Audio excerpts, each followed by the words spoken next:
Hello, welcome all of you. So today we will discuss some question based on modern algebra, number theory, which are based on Silo theorem and Silo subgroup.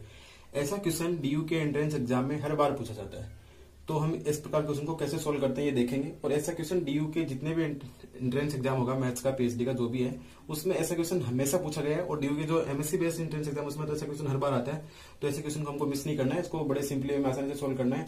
और जो IIT JEE की जो solution series चल रही है वो सब continue रहेगा। तो इसको हम देखते हैं कि एक कैसे क्वेश्चन है जो हर क्वेश्चन एग्जाम में आता है इसके डीयू के, और इसको आसानी से सोल्व करता है। इस मतलब कहने का मतलब है कि ऐसा क्वेश्चन अपना करेक्ट होना ही चाहिए। तो क्वेश्चन क्या है कि the order of Sylow subgroup of a finite group G of order 56 are, यानी कि हमको जो कोई ग्रुप दिया हुआ है उसका ऑर्डर है 56, और हमको बताना है कि उसमें जो साइलो सब ग्रुप होंगे उनका ऑर्डर पॉसिबल क्या है। ये जो डीयू का एंट्रेंस एग्जाम 2019 का था उसमें पूछा गया था कि the order of Sylow subgroup of a finite group G of order 56। कहने का मतलब है कि जो ग्रुप का ऑर्डर है फाइनाइट है, 56 दिया, तो इसके पॉसिबल साइलो सब ग्रुप है उनका ऑर्डर क्या होगा, 2 and 28, 7 and 8, 8 and 14, 4 and 14, ये हमको बताना है। तो सबसे पहले हमको पता होना चाहिए कि साइलो सब ग्रुप क्या होते हैं और साइलोफेस्ट थ्योरम का इसमें क्या यूज है। तो पहले हम देखते हैं कि साइलो सब ग्रुप क्या होता है। कि if G be a finite group, अगर जी कोई फाइनाइट ग्रुप है यानी कि उसका ऑर्डर फाइनाइट है, एंड पी की power N divide order of G, यानी कि पी कोई प्राइम नंबर है और उसकी पावर एन अगर ऑर्डर ऑफ जी को डिवाइड करती है, बट पी की पावर एन प्लस 1 वो ऑर्डर ऑफ जी को डिवाइड नहीं करता, then the subgroup of order P की पावर, तब यानी कि पी की पावर एन ऑर्डर का जो सब ग्रुप होगा उसको हम बोलेंगे P silo subgroup of जी। कि कहने का मतलब है कि अगर जी कोई फाइनाइट ग्रुप है उसका ऑर्डर फाइनाइट है, अगर कोई प्राइम नंबर उसकी पावर एन उस ग्रुप को ऑर्डर को डिवाइड करती है और उसकी एन प्लस 1 पावर है वो डिवाइड नहीं करती है, तो हम जो पी की पावर एन जो ऑर्डर का जो ग्रुप बनेगा, सब ग्रुप बनेगा, उसको हम बोलेंगे पी साइलो सब ग्रुप। तो पहली बात हम ये देखेंगे कि क्या पी की पावर एन ऑर्डर का जो सब ग्रुप होता है वो एग्जिस्ट तो करता है क्या। तो साइलोफेस्ट थ्योरम ये बोलती है कि if G is a finite group and P की power N divide order of G, then G has subgroup of order P की पावर एन।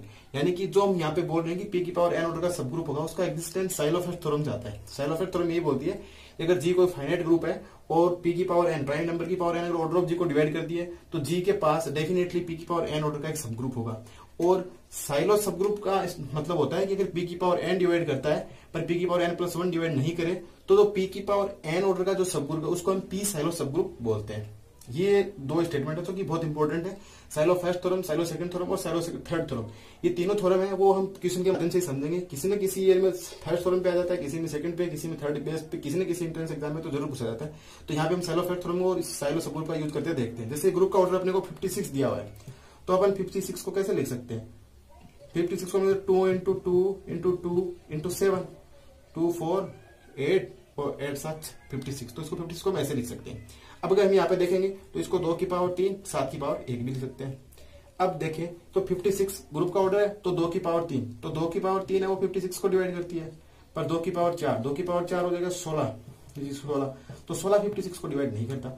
इसका मतलब तो 2 की पावर 3 ऑर्डर यानी कि जो 8 2 की पावर 3 ऑर्डर का जो सब ग्रुप होगा, सब ग्रुप ऑफ ऑर्डर 2 की पावर 3 यानी कि 8 इज साइलो सब ग्रुप। तो मतलब एक तो 8 ऑर्डर का इसके पास साइलो सब ग्रुप हो जाएगा। तो दो ऑप्शन बचे 8 का, ये और ये। अब देखते हैं 7, तो हमको पता है कि 7 की पावर 1 है वो 56 को डिवाइड करती है, बट 7 की पावर 2 है वो 56 को डिवाइड नहीं करती है। तो कहने का मतलब ये होगा कि सब ग्रुप ऑफ ऑर्डर 7 की पावर 1 इज आल्सो साइलो सब ग्रुप, इज आल्सो साइलो सब ग्रुप।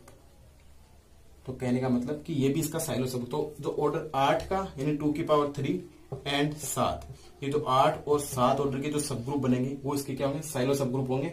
और वो कैसे पता चलेगा कि 7 और 8 ऑर्डर के ग्रुप का एग्जिस्टेंस होगा, वो हम बता सकते हैं साइलोफेस्ट थ्योरम से कि अगर कोई जी फाइनाइट ग्रुप है और पी की power N order of G को डिवाइड करता है तो पी की पावर एन का सब ग्रुप होगा वो एग्जिस्ट करेगा।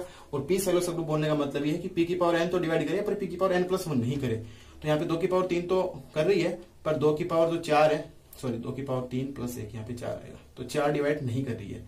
4 डिवाइड नहीं कर रहा तो ये 16 डिवाइड नहीं कर रहा, इसका मतलब जो 2 की पावर 3 ऑर्डर का जो सब ग्रुप है वो क्या होगा, पी साइलो सब ग्रुप होगा। इसी प्रकार से 7 की पावर 1 तो डिवाइड करिए 56 को, पर 7 की पावर 2 वो डिवाइड नहीं करिए, इसका मतलब 7 जो ऑर्डर का जो सब ग्रुप बनेगा वो भी साइलो सब ग्रुप होगा। तो 7 एंटर, इसका आंसर सेकंड हो जाएगा। अब कुछ क्वेश्चन है जो नंबर थ्योरी से, फर्मेट थ्योरम ऐसा कुछ बोल सकते हैं, सिंपल है वो, उनको थ्योरम लगाने की जरूरत नहीं है, वैसे भी कर सकते हैं। तो उन क्वेश्चन को और देखते हैं, तो वो भी एक क्वेश्चन देखते हैं।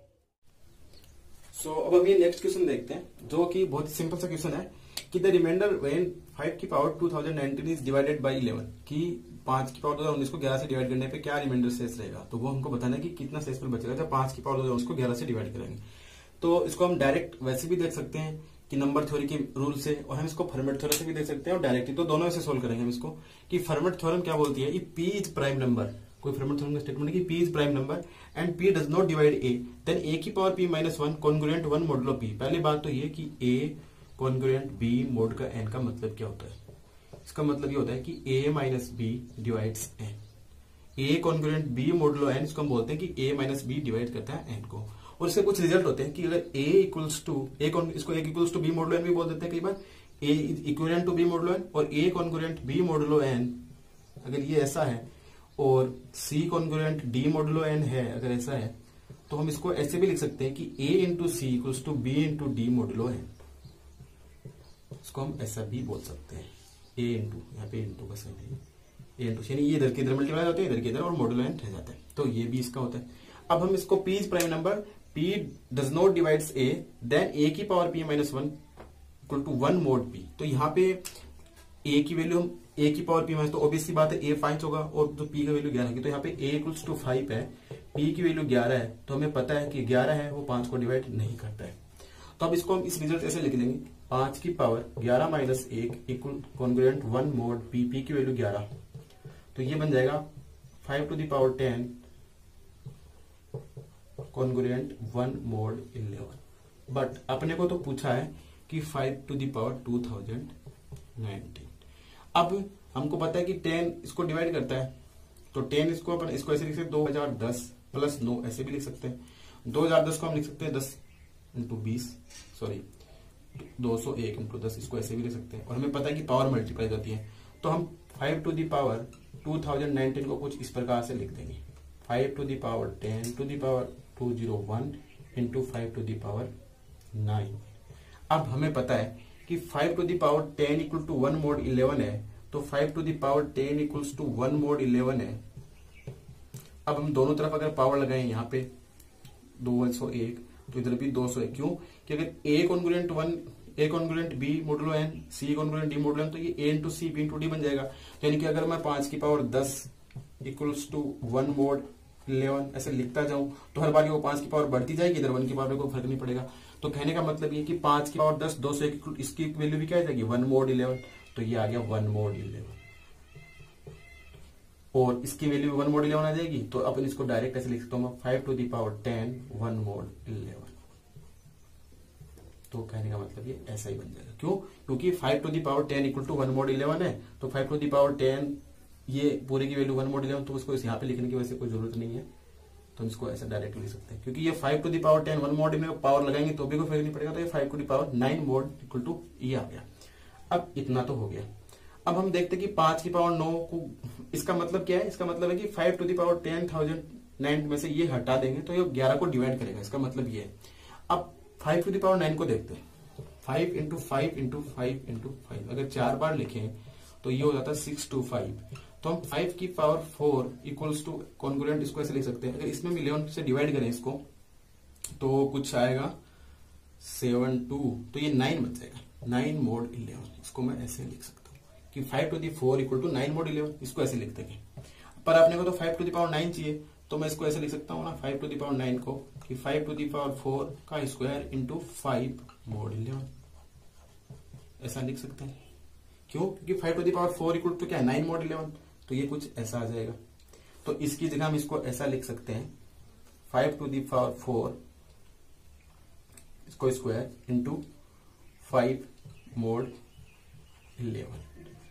बट 5 टू द पावर 4 की वैल्यू क्या है 9 मोड 11, तो यहां पे क्या आ जाएगा 9 स्क्वायर इंटू 5 मोड 11, तो 9 स्क्वायर तो 81, और 81 में अगर हम 9 से डिवाइड 11 से, इसको ऐसे लिखते हैं 81 इंटू 5 मोड 11।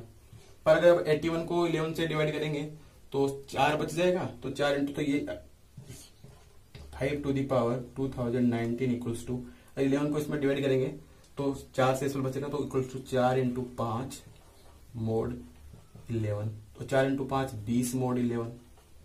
और मैं इसको ऐसे भी लिख सकता हूं, this implies 5 to the power 2019 equals to आ गया 9 mod 11।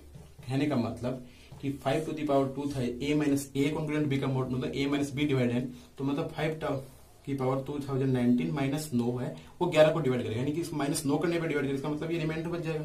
इसका मतलब इसका सेक्सफुल क्या हो जाएगा 9। अब हम इसको ऐसे ना करके यहां से डायरेक्ट भी कर सकते हैं कि अपन को यहां पता लग गया था कि 5 की to the power 4 equals to 9 mod 11 आता है, तो हमें पता है 4 भी इसको डिवाइड करेगा 2019 को, तो 4 करेगा 2019 तो 2016 प्लस 3 लिख सकते हैं इसको। तो हम इसको ऐसे लिख देंगे कि 5 टू द पावर 2019 की वैल्यू चाहिए, तो उसको 5 to the power 2016 into 5 to the power 3 mod 11 ऐसे भी लिख सकते हैं, 5 to the power 2019 equals to, but 5 to the power 4 equals to 9 mod 11 है, तो यहाँ पे 5 to the power 4 equal 9 mod 11 है, तो इसको भी ऐसे ही सोल्व करते जाएंगे, तो लास्ट में ये कुछ इस प्रकार से बचता आएगा, तो इस मेथड से सोल्व करेंगे तब भी इसका मॉडुलो है वो 9 ही सेक्सफुल बचेगा।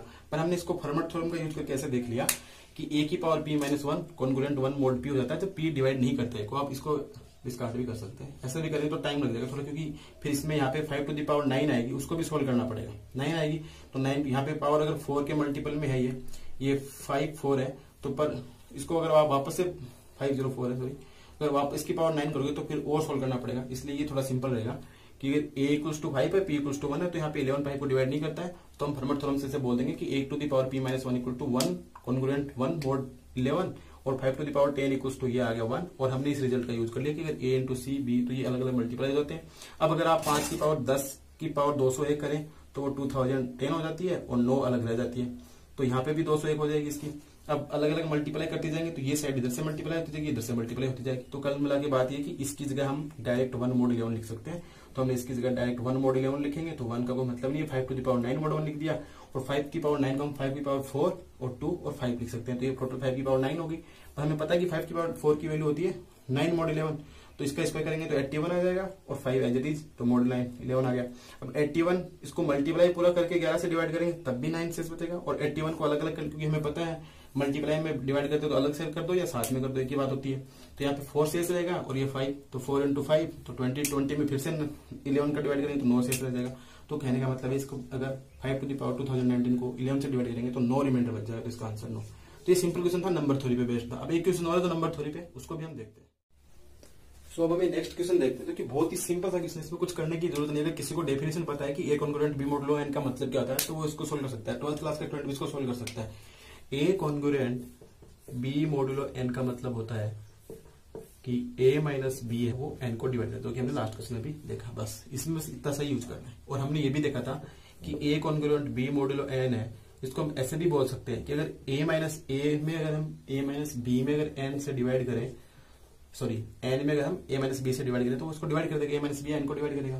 कहने का मतलब ये है, तो हम इसको ऐसे भी बोल सकते हैं कि a congruent b modulo n हम ऐसे भी बोल सकते हैं कि जो यहाँ पे a है अगर उसको n से डिवाइड करें तो b इसका रिमाइंडर बच जाएगा, हम ऐसे बोल सकते हैं। तो अब अगर हम देखें कि हमको पूछा कि the smallest positive integer n leave remainder 2 3 4 when divided by 5 7 11 respectively, हमको इसको आसानी से समझना है कि n वो छोटे से छोटा इंटीजर बताना है कि वो रिमाइंडर 2 3 4 छोड़ता है, जब उसको डिवाइड करें 5 से डिवाइड करने पे तो उसका रिमाइंडर 2 बचता है, 7 से करने पे 3, 11 से करने पे 4। तो बस सिंपल रिजल्ट इसमें देखना है कि हमको कैसे करें। तो अगर ये ऑप्शन से डायरेक्ट करें ना तो इसमें कुछ भी जोड़ नहीं आने वाला। पहला ऑप्शन देखिए 7 5 1 है, हमें पता है इसको अगर 2 से डिवाइड करेंगे तो रिमाइंडर कभी भी 5 नहीं आएगा। सॉरी 7 5 1 को अगर हम 5 से डिवाइड करना है, क्योंकि 5 से 7 से 11 से डिवाइड करने पर रिमाइंडर 2 3 4 बचना चाहिए। हमें पता है कि 751 को अगर हम 5 से डिवाइड करेंगे तो रिमाइंडर कभी भी 2 नहीं बचेगा, क्योंकि लास्ट में 1 आ रहा है और 5 से डिवाइड करेंगे तो ये 1 नहीं आने वाला, ये आएगा कुछ 5 से डिवाइड करेंगे तो 5 और 2 5 और 0, तो फिर ये एक बच जाएगा। तो इसमें एक बच रहा है तो इसका मतलब ये ऑप्शन तो नहीं हो सकता, क्योंकि तीनों कंडीशन सेटिस्फाई करनी है, तो ये एक फेल होगी तो आगे वाला तो फेल होनी है।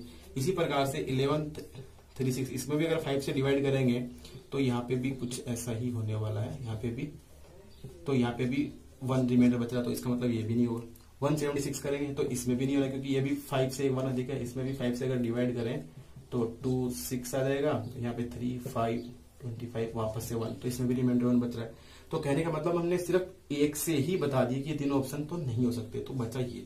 अब इसको चेक कर लेते हैं, इसमें तीनों सेटिस्फाई करते हैं। 3 6 7 है, तो अगर इसको 5 से डिवाइड करेंगे तो 1 7 और 3 15, तो 2 रिमाइंडर बच रहा है, यानी कि 5 वाला सेटिस्फाई कर रहा है। अब आगे 3 वाला चेक कर लेंगे, तो 361 में 3 वाला चेक करेंगे तो 1 3 6 2 और 7 तो 2, और यहाँ पे इसमें सॉरी 367 को अगर 7 से डिवाइड करना है, 367 को 7 से डिवाइड करना है तो हमको देखना है कि रिमाइंडर क्या रहेगा। बस मतलब बच्चों वाला सवाल हो गया, 12th वाला सवाल हो गया कि बस 6-7 का क्लास हो गया। अगर ये लगाने के बाद 6-7 वाले स्टूडेंट भी इसको आसानी से सोल्व कर सकते हैं। 7 से डिवाइड करेंगे तो 35, 1 आ गया 7 और 7 2 14, ये तो 3 रिमाइंडर हो गए। तो 7 से डिवाइड करने पे 3 बचना चाहिए, जो कि 3 बच रहा है।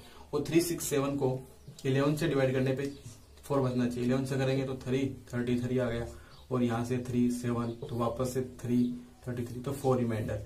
तो 11 से करने पे 4। तो कहने मतलब एक ही ऐसा ऑप्शन है जो इसको आसानी से सारी कंडीशन सेटिस्फाई, तो हमको कुछ भी नहीं लगाना। अगर बस कोई स्टूडेंट अगर इसको क्वेश्चन को पढ़ा होगा और समझा होगा कि इसमें तो ना ये लगा ना कुछ और लगा, बस सिर्फ ये देखना है कि बस पढ़ना ही है, पढ़ने के साथ इसका आंसर आ जाए। तो ये बहुत ही सिंपल सा क्वेश्चन था। इस प्रकार हमने डीयू के जो एंट्रेंस एग्जाम के कुछ ग्रुप थ्योरी से और इससे पीछे वाले क्वेश्चन था तो फर्मेट थ्योरम पे बेस्ड था, उसको आसानी से सोल्व कर सकते हैं। सबसे पहला क्वेश्चन था वो बहुत अच्छा था साइलो थ्योरम पे। इस प्रकार क्वेश्चन इस एग्जाम में हर बार पूछे जाते हैं। तो ऐसे क्वेश्चंस देखने के लिए आप बने रहिए, और हम जो IIT JEE की सॉल्यूशन सीरीज है वो कंटिन्यू चलती रहेगी। So thanks for watching, continue watching exponential mathematics.